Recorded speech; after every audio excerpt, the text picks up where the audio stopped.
1966. I bring to you a message of truth and freedom, for it is only the truth that can set us free from the bondages of war and propaganda, which we confuse as history. My name is Colonel Emmanuel Nwobosi. I am 80 years old. It is time to be bold. I am too old to lie. I am not afraid to die. It is time to tell you why we had to try. I am the last of the original coup plotters of January 15, 1966 with Major Chukwuma Kaduna Nzogu. I knew Nzogu well. We went to school together. We trained together. We trained at Sandhurst Military Academy, UK. We lived together. Nzogu was our first head of military intelligence and uncovered terrible plans to wreak havoc across the country.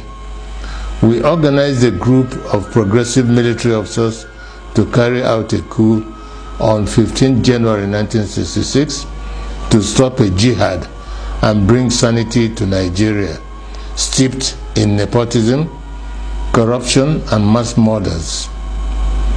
The government of Tafawa Balewa, controlled by the Premier of Northern Nigeria, Ahmadu Bello, were using us in the army to repress the Middle Belt and Western Nigeria. Houses and cars were burnt. Thousands were killed. There were 9 of us that planned the January 15th revolution. Majors Nzogu, Anuforo, Ifajuna, Ademoyega, Chukwuka, Okafo, Onwachwegu, and Obienu, and myself. However, 4 of us started it: Major Ifajuna and Major Ademoyega in the south, and Major Nzogu and myself in the north. We then united as a single revolution. I am the last of the 4 original revolutionaries. None published the complete truth. Only me, Colonel Emmanuel Nwobosi, is alive today to tell the final truth, so that the lies will not triumph forever. They used us to repress the Middle Belt and the Yorubas. When we saw genocide, we began to disobey orders and swore to stop them. For instance, Major Chris Anoforo refused to release mass murderers caught with weapons and was court-martialed. He was replaced by Major Hassan Katsina, a northern Muslim willing to act. I was in Abeokuta, but refused to repress Yorubas. Instead, I opened our barracks as a safe place for them to run to.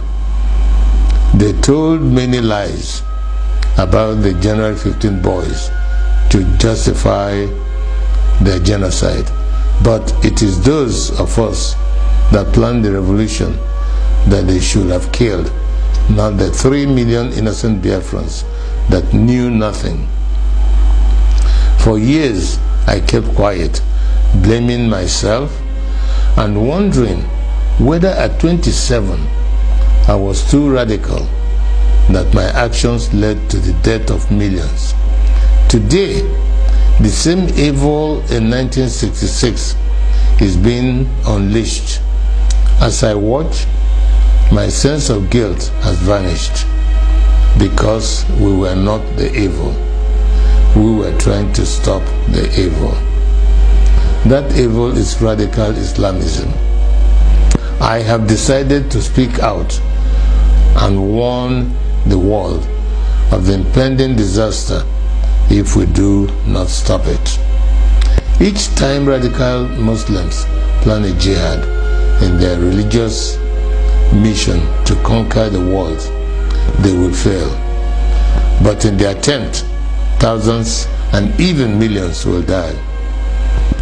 That happened to us in Biafra. At this point, let me differentiate between peaceful, law-abiding Muslims and radical Muslims who want to kill others, to force their religion on them. The problem is that wherever peaceful Muslims are, there are some radical Muslims amongst them. That is why they began a jihad in 1966. That is why we had to stop it. That is why they killed millions of our people. That is why we declared Biafra. Because we are a peaceful people, and oil and water can never mix. My story is a warning to Nigerians.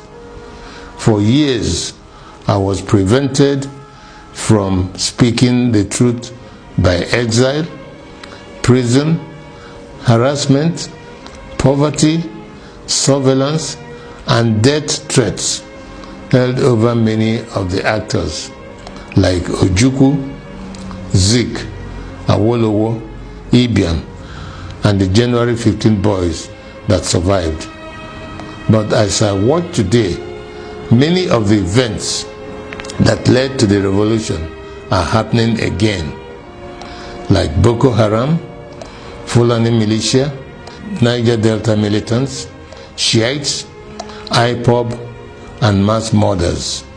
Some people think we acted wrongly in carrying out the January 15th revolution, but they may not be fully aware of the realities then.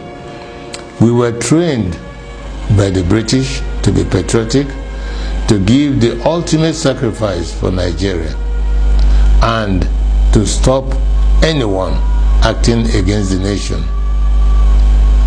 Instead of our leaders using us to defend Nigeria, they were using us to suppress the citizens. We decided to arrest them for their atrocities because no one was willing to act. Not Zik, the president, who was powerless, not Ironsi, the head of state of the army, who was a conservative. There were many reasons why we had to act. One, to stop the killings in Yoruba land and the Middle Belt by NPC, the ruling party. Two, to stop the invasion of Yoruba land on 17 January 1966. Three, to correct the massive rigging of the 1964 elections.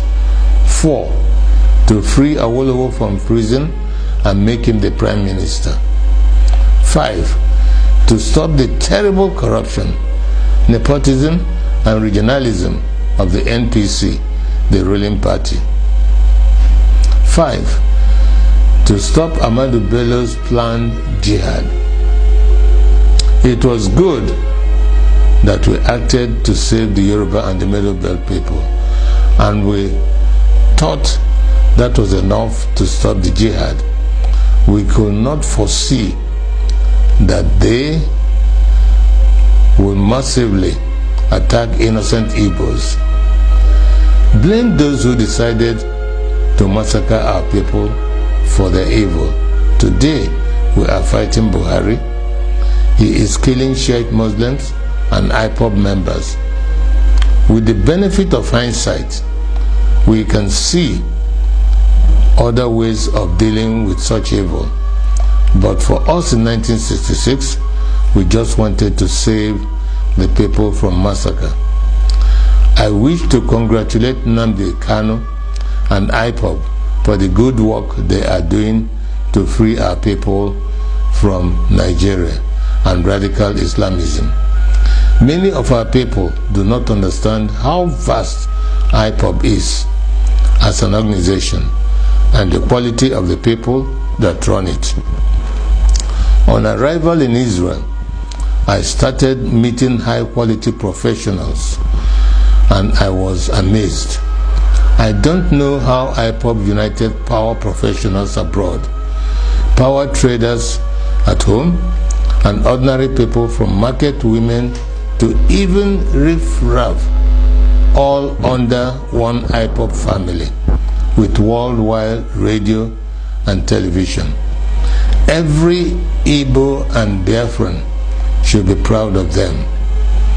They are the strongest force we have today to achieve freedom for all Nigerians. No wonder they can take on the Nigerian government and win.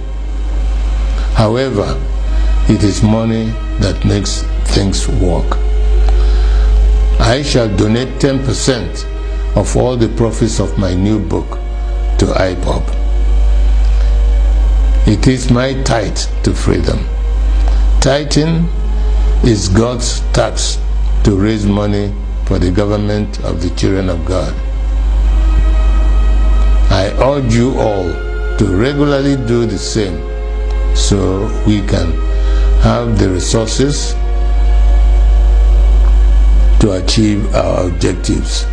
On this day of 15th January 2019, the anniversary of our revolution, I want to hand over to Nnamdi Kanu and IPOB the baton of the January 15 boys, to you to complete the revolution we started.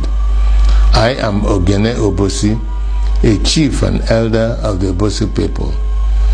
I bring to you the blessings of the ancients. I fought for Biafra. I was wounded for Biafra. I shall die for Biafra. He said,